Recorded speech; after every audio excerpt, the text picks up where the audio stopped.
जादुई टेबल, और आप लोगों ने आज तक मुझे इसके बारे में नहीं बताया, और तभी आप इस टेबल को किसी को यूज नहीं करने देते। पापा मम्मी निशा को समझाने की कोशिश करते हैं, लेकिन निशा जिद कर देती है कि मुझे भगवान वाले टेबल ही चाहिए, और निशा के माता पिता को उसकी बात माननी ही पड़ती है। निशा टेबल पाकर बहुत खुश थी। उसने अपनी माता पिता से प्रॉमिस किया वो मन लगाकर पढ़ाई करेगी, टेबल पर डिपेंड नहीं रहेगी, और निशा मन लगाकर पढ़ाई करने लगी। उसकी एग्जाम्स की तारीख नजदीक थी। उसने एग्जाम्स बहुत अच्छे से मन लगाकर दिए, और इस बार बहुत ही बड़ा चमत्कार हो गया। हमेशा जस्ट पास होने वाली निशा अपने कॉलेज में अपने क्लास में फर्स्ट आई थी। निशा को लगा कि यह सब टेबल के कारण ही हुआ है, और निशा के माता पिता को भी लगा कि यह सब उस जादुई टेबल के कारण ही हुआ है। अब तो निशा की खुशी का कोई ठिकाना ही नहीं था। देखो निशा, मुझे लगता है कि यह सब कुछ जादुई टेबल के कारण ही हुआ है, लेकिन मैं नहीं चाहता हूँ कि तुम पूरी तरह से उसी का निर्भर हो जाओ और पढ़ाई करना छोड़ दो। पापा, आप बिल्कुल भी चिंता ना करें, मैं ऐसा कुछ नहीं करूंगी, और मैं मन लगाकर पढ़ाई करूंगी। अब निशा अगले ईयर में पहुंच चुकी थी, लेकिन उसके मन में यह विश्वास हो गया था कि जब तक वो जादुई टेबल उसके साथ है, वो कभी भी फेल नहीं हो सकती। और हुआ भी कुछ ऐसा ही था। निशा एक गांव में रघु नाम का एक कुम्हार अपनी पत्नी रमिया के साथ रहता था। उनकी 2 बेटियां थीं।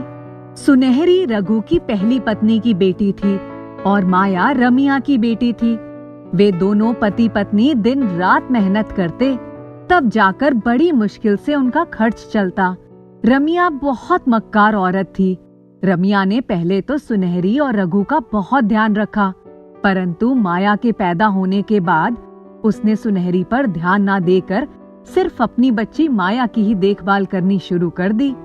कई बार तो सुनहरी बिना खाए पिए ही सो जाती थी। रघु जब पूछता तो रमिया झूठ बोल देती, कहती हाँ खा पी कर सोई है। रमिया ने उसका स्कूल भी छुड़वा दिया। रघु ने भी रमिया के सामने हथियार डाल दिए थे। वह चाह कर भी कुछ नहीं कर पाता। सुनहरी 17 साल की हो गई थी। वह घर का सारा काम अकेले ही करती। दोनों माँ बेटी उठकर पानी भी नहीं पीती।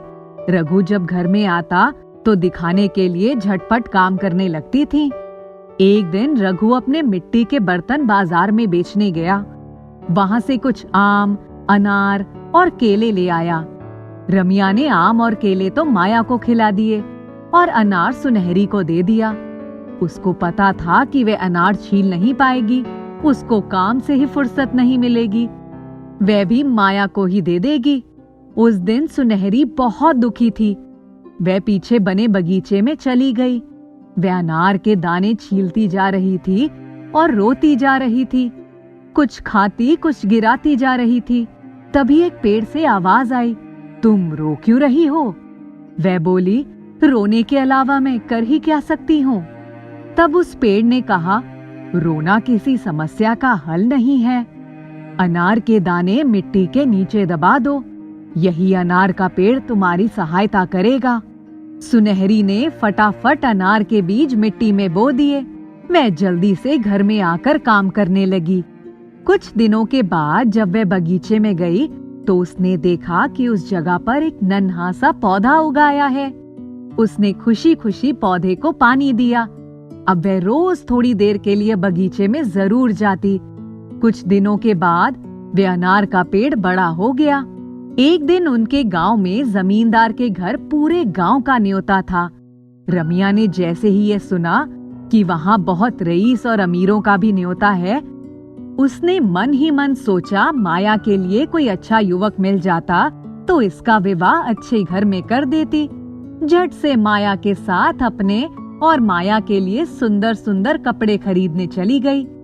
जब जाने का समय आया तो रघु के सामने सुनहरी से बोली, चलो जल्दी तैयार हो जाओ। पर सुनहरी के पास तो अच्छे कपड़े भी नहीं थे, इसलिए उसने जाने से मना कर दिया। रमिया ने एक बोरी में सरसों और बाजरे के दाने मिलाकर सुनहरी को दे दिया और कहा, जब सारे काम कर लेना तो ये दाने अलग कर देना। उनके जाने के बाद सुनहरी गिरते पड़ते बोरी लेकर छत पर चली गई और दाने फैलाकर रोने लगी। एक तो उसको इस बात का दुख था कि उसकी माँ ने उसके लिए कपड़े खरीदने की बात भी नहीं सोची और दोनों उसे छोड़कर चली गईं। दूसरे, इतना काम अकेले कैसे करेगी? उसकी हिचकियां बंध गईं। तभी उधर से पक्षियों का झुंड जा रहा था। उन्होंने सुनहरी को रोते हुए देखा तो छत पर ही उतर गए। एक गौरैया आई और सुनहरी से उसके रोने का कारण पूछा। तब उसने रोते रोते सब कुछ बता दिया। गौरैया ने कहा, तुम एक काम करो, जाओ नीचे का सारा काम करो। इन दानों को हम सब मिलकर अलग कर देंगे। जब तुम्हारा काम पूरा हो जाए तो अपनी अलग अलग बोरियां भर लेना। इसके आगे का उपाय तुम्हें अनार का पेड़ बता देगा। सुनहरी बहुत खुश हुई। उसने झटपट सारा काम खत्म किया और जब छत पर गई तो 2 जगह अलग अलग दाने रखे थे। सुनहरी ने झटपट दाने बोरियों में भर दिए और जल्दी से अनार के पेड़ के पास आई। पेड़ से आवाज आई, मेरे पेड़ की एक डाली पकड़कर जो मांगना है मांग लो।